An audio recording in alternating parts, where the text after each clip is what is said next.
NBA Finals.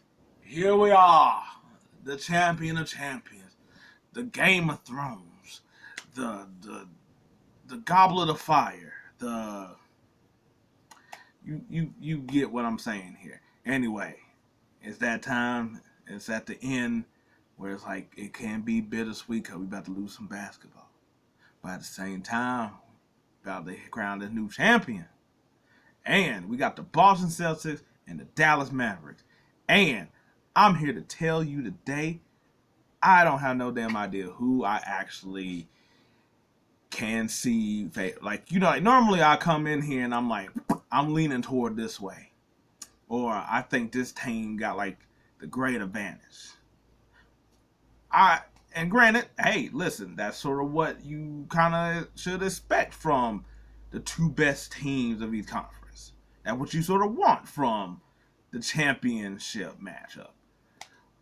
But it's really weird. Like I was like, I don't even know who I like. Sometimes I even know like who I want to win in a series, even if I know they might not win in a series. I don't even have that here for you. I think that this could be a real weird ass series. Like I know for all of us, like the Mavericks and the Timberwolves series, that one seemed like that one should have been more even. But with hindsight, it's like okay, cool. We also like Luka and Kyrie when it was just Ant really on the other side. So from that perspective, now with hindsight and knowing that they both are like really good teams, it's kind of like okay, maybe we were just really on that Ant hype train. This one, while I do think there is some pros and cons, of course there is. It's also like those cons can also be pros. Uh, so look, you got White, Holiday, Brown, and Tatum versus that will all in some form be a matchup versus Luka and Kyrie. And on one hand, that's really great that you got four people instead of like most of the other teams had like two, maybe a third that you could place on them. Um, Now it's probably going to be Drew Holiday, I think, for the most part, just because I was like, I think especially perimeter wide until Lucas maybe like matched things up. I was like, he to me got the most girth. I feel like of like doing. I was like, to me, Derek White, like while all of them are around like 6'4", 6'5", and all that other stuff, so they got length. I think Drew Holiday probably gonna be the one to really start out on Luka, just because he got more of a physical prowess to do it. Then I think at some point we'll see probably Jaylen Brown mostly on him because he's a lot more athletic, but also strong, a little bit taller, you know, to try to deal with it. But the problem is that Luka, as tall as he is going to be able to shoot over them dudes, and if he gets you matched up on like whatever side of his hip and all that other stuff, the strength leans over to him. You don't really want to put, and you kind of want to put Brown and Tatum on them because I was like, if they get into foul trouble, then what? Uh, I was like, I think on the other end, Kyrie is probably going to be guarded probably by Derek White and probably Tatum to me, just because I was like, because he doesn't use strength to his advantage. I was like, so you need people that got more lateral quickness and stuff like that. And Tatum's also held tall to at least athletically be able to stand with him. Now, of course, you're not really going to stop none of these two dudes because it's like, hey, they're superstars. Just like on the other end with Tatum and Brown, you're probably going to see some form of Josh Green, Exum. I was like, depending on if they play Hardaway Jr. or not, Derek Jones, PJ Washington. That's what you're probably going to get in that aspect. And you're not going to really stop them either. Like, yeah, they might miss some shots and stuff like that because they're not going to all be perfect, but you just want them to absorb some energy. The thing is that I think that the Celtics sort of might have advantage on that just because all four of their dudes that will guard Luka and Kyrie can also score. So that means that they're going to have to play a lot. They're going to have to play defense, which they show the ability to do it. But these are not the same shot creator that Minnesota is, where Minnesota's a lot of like stand still, shooting three kind of players.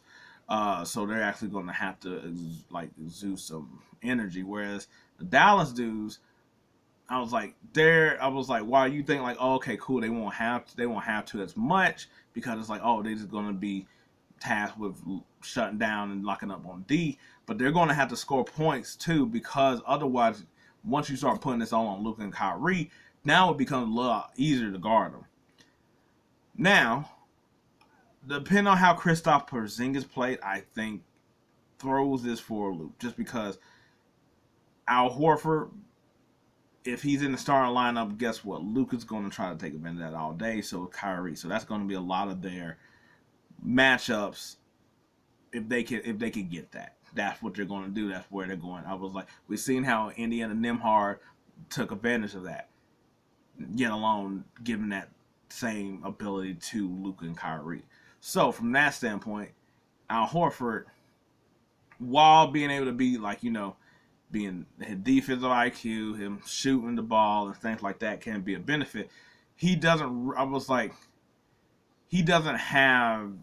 Even though he can shoot the three, he's not going to do anything really to Gafford and Lively that's going to really bother. Like, yes, he's going to be on the perimeter, so it's like it takes a person away from the basket as well. I was like, so that's helpful, but you're also not too threatened by Al Horford. Like, yes, he can get into a rhythm, but if it's Kristaps Porzingis, well, now he can do some stuff a little bit more off the dribble. I was like, he's a lot more lethal with scoring.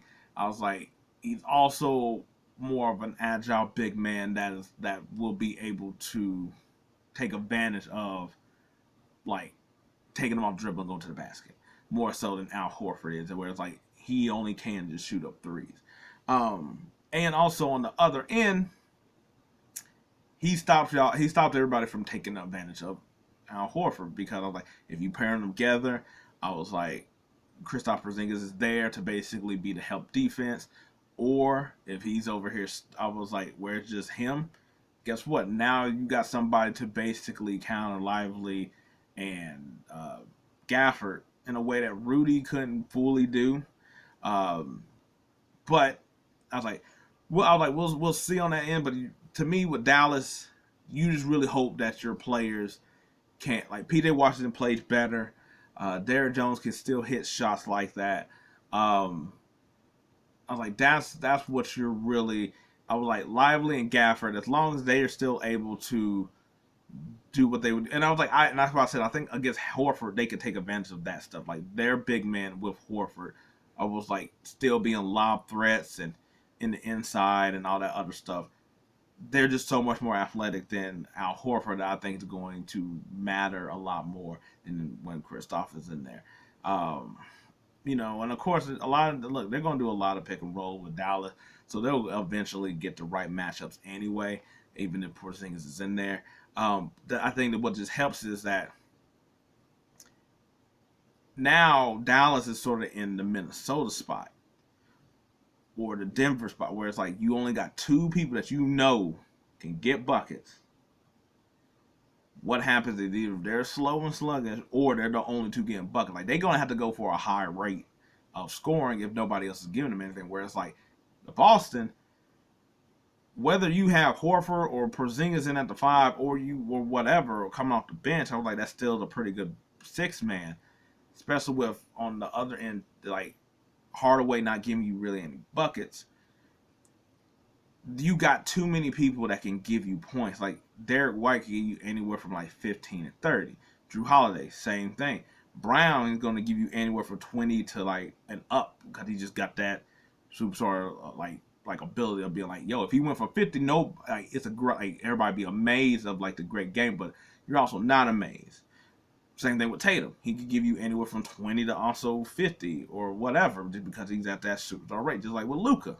Kyrie. Then after that, you don't know what you're getting out of them.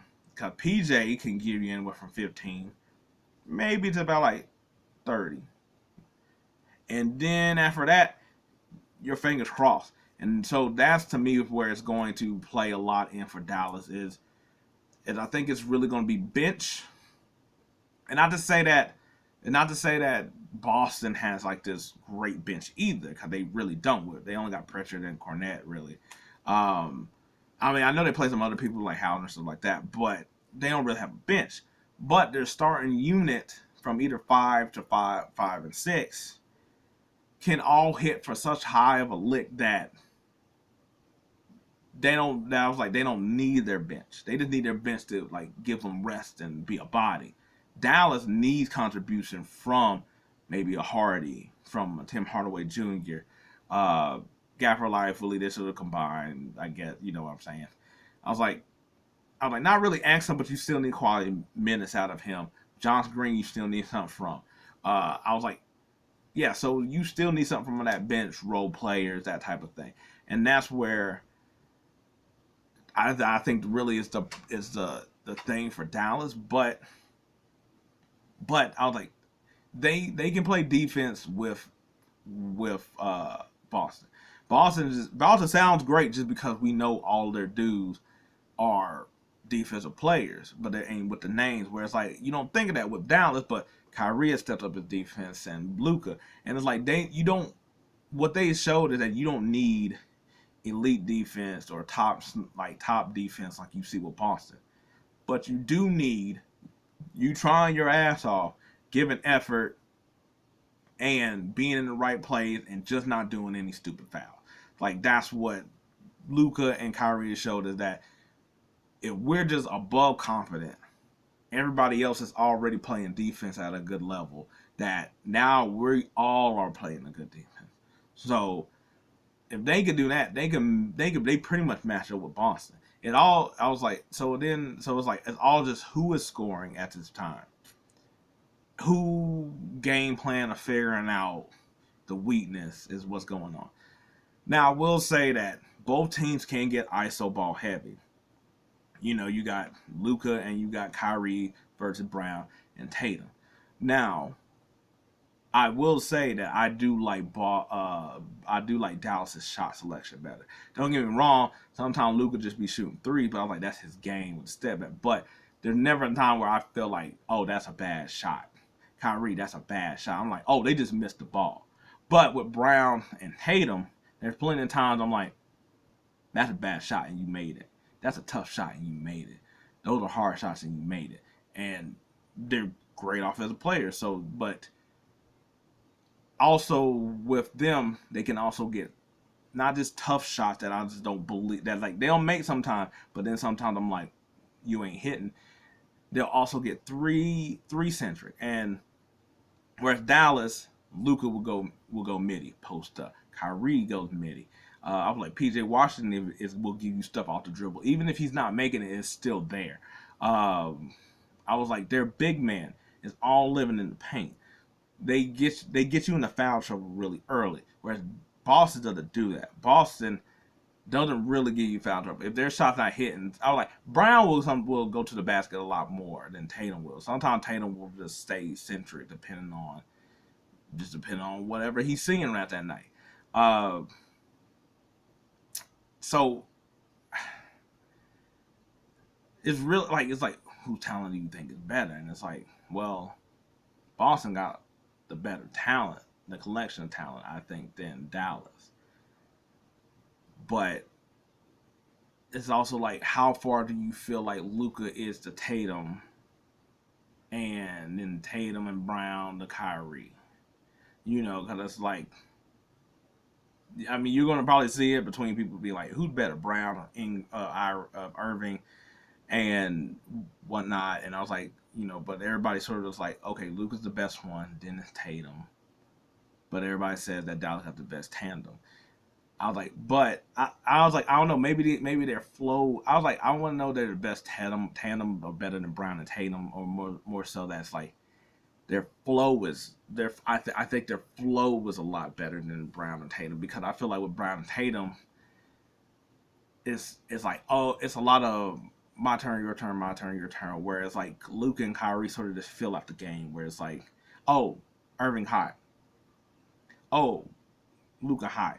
Whereas like Brown could be hot, but Tatum's still gonna take his shots. You get what I'm saying? I'm not saying, and it's like, and I know this just comes with tandem because it sounds like I'm just like, well, Luka will too, but I was like, it doesn't feel like it's in the same flow. like it's like everybody understands of like he got the right matchup right now. Let's go to him. Where it's like it feels like with Boston, it's like I'm feeling it. I'm gonna just do this kind of thing. So I think coaching is going to be also really important in all this because I felt like I feel like Boston hasn't as much, but as compared to Dallas, of having to figure out, okay, that was working, now it's not working. We need to flip this. We need to change this. You know, like for instance, like Jay the Kid being like, okay, I was like Tim Hardaway, you're not playing in this series. Hardy, you're getting the run. You know, I don't think nobody would have seen that we were going to get significant minutes from Jaden Hardy in this round. Also, not really playing Exum as much in this round as he did the previous one. Because I was like, it was a different amount of players that you had to account for. I was like, the Clippers have so many wing players that you need Exum in this, whereas you didn't need them against Minnesota because their wing player wasn't like in that same situation. You needed more guard play. So here, you know, I think he's gonna try out everybody. I think he's gonna try everybody, just because they do got a lot of wing players, but they also got a lot of guard play. So you might see Hardy and you might see Exum a lot more as well too. But to me, I was like, it really just comes down to, I mean, I know it's make a miss league, that type of thing, but who gets their shot? Not who's hitting shot, who gets their shot. Now, we all sort of know Luka's step back three. We know Kyrie mastery, where we kind of feel like, oh, he about to shoot that shot. Same thing with Tatum. We just all know like he's taking that jump shot. Who gets their shot and is able to make it? I was like that. I think the big men is going to be very important here because I was like, if Gafford and Lively is not there to bring it, that plays in the Boston's favor because it's like cool, we could keep Horford and not feel like you're at a disadvantage with our wing players and stuff. I was like, of course, Kristaps Porzingis and that type thing, but to me, I was like, and I was like, and I think a person I think is going to be needed in this one is going to be Tim Hardaway Jr. I think that he's going to be important for this because he's the only guy that can really get his own shot. Like, yeah, PJ could do some stuff off the dribble, but Tim Hardaway is the only one that can get his own shot, get hot, and change the dynamic of the game. Even if it's for a short wave, he's somebody to be. It's like he could be respected if he just kind of gets going. Now, he was sort of missing his shots against Minnesota, and that's why he got out. I was like, I would say Hardy is another player. Just if Hardaway can't, he's the only he's the other guy that can get his own shot. Boston, I feel like Horford, because if he scores the ball, he can keep Lively and Gafford honest. That sort of takes them away from going to the paint, and we'll see if Boston can take advantage of that. I was like, I was like, I don't know if you could really call Drew Holiday just because I was like, he's sort of a Swiss Army knife. He's meant to do a whole bunch of stuff, and Derek White, like they're already counting on them, so I don't know about them being, let's say, like an X factor. I would say anybody from their bench, like if Kristaps Porzingis isn't playing well, Cornette just give me some quality minutes. Cause you're going to have to use him with the amount of big men that I would like the two big men that they got. I don't know if Kleber is going, like, if I know they played him a little bit and they had to when Lively got hurt, and then they sort of like they played him a little bit more just to give him a little bit more of a repetition.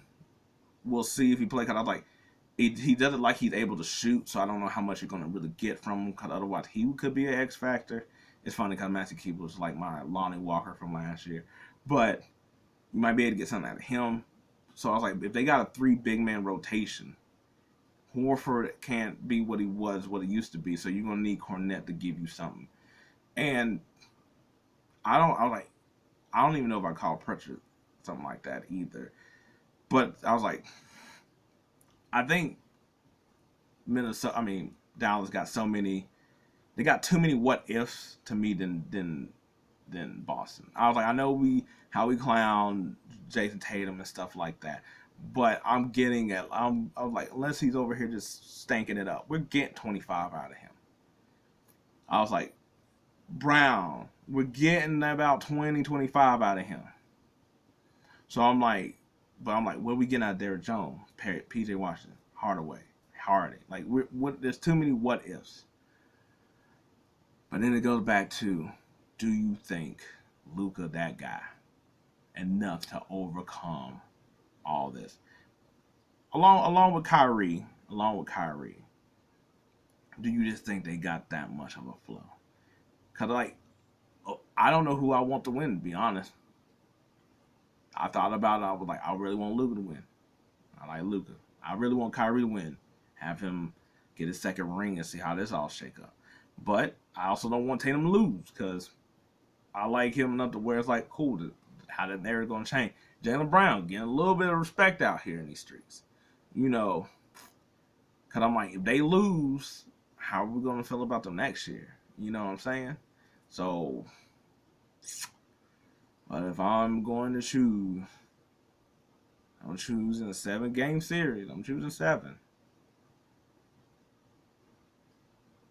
I think Dallas gets it. I was like, just because I was like, 2 of those what if they hit. I was like, and we know Boston can sometimes throw you a dookie. I was like, I don't think you're gonna get that from Dallas. Now I think the first game, I think Boston gonna take that. I think Dallas gonna start fire hot, but I think Boston's gonna come in and take it. That's how I feel like how game will come down. But anyway, we'll be on this whole travel together to see how it goes. Like, hey, it could end up being a wash. It depends on how Porzingis comes in here. But I think it's gonna be a lot to try to come back out of nowhere when both teams have revved up everything, especially Dallas the way they've been playing. But anyway, on to the finals season.